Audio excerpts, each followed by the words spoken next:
मेरे प्यारे फार्मेसी के साथीदारों, वेलकम टू करियर फार्मा। आज हम ये देखने वाले हैं कि कहीं ना कहीं फार्मेसी में और अदर प्रोफेशन में आज इंडस्ट्री में इतने रिक्वायरमेंट वाले हैं, इवन भी और बच्चे भी इतने बाहर आते हैं कॉलेज में ग्रेजुएशन और पोस्ट ग्रेजुएशन करने के बाद भी, तो भी कंपनी वाले ऐसा बता रहे हैं कि हमें हमारी गुणवत्ता के क्वालिटी वाले बच्चे मिल नहीं पाए। क्या है उसके पीछे का राज आज हम देखने वाले हैं। तो ये राज ये है कि दिन प्रतिदिन फार्मेसी देखो और कई अदर प्रोफेशंस देखो, उसकी कॉलेजेस बढ़ोती ही जा रही है। फार्मेसी काउंसिल ऑफ इंडिया देखो, एआईसीटीई देखो, वो अपने रेगुलेशन करने के लिए जो कुछ भी गाइडलाइन देती है, आखिर में तो वो मैनेज करने की जिम्मेदारी कहीं ना कहीं यूनिवर्सिटी पे आके रहती है। अभी गुजरात और इंडिया में देखें तो दिन प्रतिदिन यूनिवर्सिटी भी बहुत ही बढ़ रही है।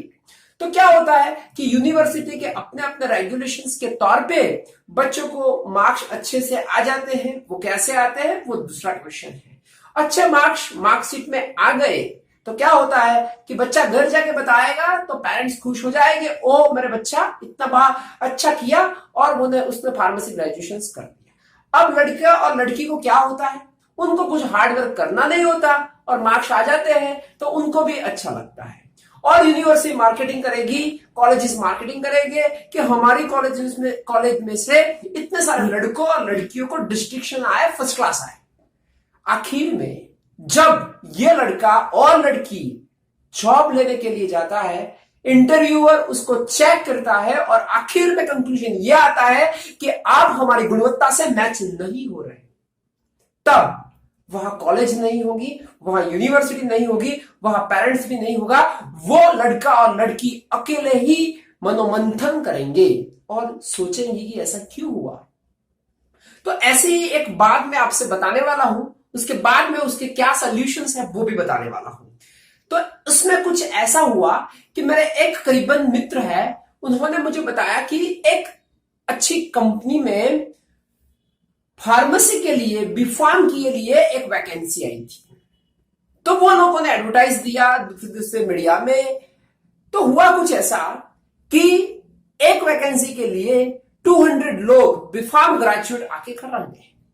वो लोगों ने 2-3 दिन में उसका पूरा स्क्रूटिनाइज किया, इंटरव्यू लिए, पर आखिर में जाके कंक्लूजन ये हुआ कि ये बंदे और ये लड़कियां हमारी गुणवत्ता से मैच नहीं होता। हुआ क्या, वो जो आए थे इंटरव्यू देने उसका टाइम बिगड़ा, उसके पैसे बिगड़े, जो इंटरव्यू ले रहे थे उसका टाइम बिगड़ा, उसके पैसे बिगड़े, एचआर वालों का टाइम बिगड़ा, पैसे बिगड़े, अल्टीमेटली हमारे देश को ही नुकसान हो रहा है। तो क्या सोल्यूशन, अभी वो लोगों ने बोला कि चलो दूसरी एडवर्टाइज दे देते हैं। वो लोगों ने दूसरी एडवर्टाइज दिए, फिर से वही रफ्तार से वही रिपीट हुआ। अब क्या करें, अब तो हमारी गुणवत्ता वाले एम्प्लॉय हमें मिलते ही नहीं है। तो फिर वो टेक्निकल वाले मास्टर्स ने एचआर वालों को बताया कि भाई साहब हमें उसका कुछ ना कुछ सोल्यूशन निकालना ही होगा।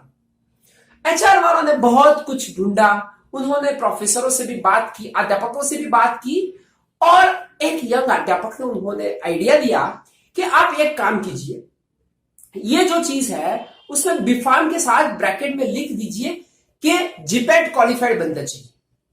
तो फिर थोड़े दिनों के बाद उन्होंने फिर से एडवर्टाइज दी। फिर से एडवर्टाइज देने के बाद हुआ कुछ ऐसा कि जो एडवर्टाइज दी इसमें से 20 बच्चे ही आए, एप्लीकेशंस आई ऑनलाइन, और उसमें से 10 लोग तो ऑलरेडी पोस्ट ग्रेजुएशन करने चले गए थे। अब बाकी रहे 10। अब 10 का उन लोगों ने इंटरव्यू लिया, तो फिर से इंटरव्यू लेने के बाद फिर से वही दिक्कत आई। क्या दिक्कत आई, दिक्कत यही आई कि किसको चुने। पहले भी दिक्कत वही थी, किसको चुने। पहले दिक्कत वो थी कि 200 जो लड़के लड़कियां थे वो क्वालिटी वाले नहीं थे, इसीलिए किसको चुने। अभी जो 10 आए हैं, 10 क्वालिटी वाले हैं, अब किसको चुने। अब वही दिक्कत आ रही। तो मैं ये कंक्लूजन देता हूं कि अगर आपको बीफार्मा और इंजीनियरिंग किसी के बाद कुछ भी कॉलेज में हायर एजुकेशन नहीं करना, स्टाइपेंड नहीं लेना, आप किसी भी कॉलेज में से बीफार्म कर रहे हो, किसी भी यूनिवर्सिटी में से कर रहे हो, वो मैटर नहीं करेगा, क्योंकि आजकल यूनिवर्सिटी इतनी बढ़ गई। पर आपको अगर मास्टर्स नहीं करना, पर आप जीपैट क्वालिफाइड हो जाओगे ना, तो एक्स्ट्रा ऑर्डिनरी निकल के बाहर आओगे। अगर अभी तो एक ही कंपनी ने ऐसे रिक्रूटमेंट दी थी, शायद आप सोच लीजिए ऐसा हो गया, सारी कंपनी अपने रिक्रूटमेंट में ऐसा डाल देंगे कि we required GPAT qualified candidate for B Pharm post also, तो आपको बहुत ही दिक्कत हो जाएगी। तो कंक्लूजन में और मेरी ये गुंजाइश है कि आप टाइम वेस्ट मत कीजिए, इन्वेस्ट कीजिए और चलते रहे। ऐसे ही मैं कुछ स्टोरी और बातें लेके कलर्स फार्मा में आता हूं। अगर आपको ये अच्छे लगे तो आप सब्सक्राइब कर दीजिए, अपने फ्रेंड्स के तक उसको पहुंचा दीजिए, तो वो भी एडवांटेज लेके चले। Thank you, thanks a lot.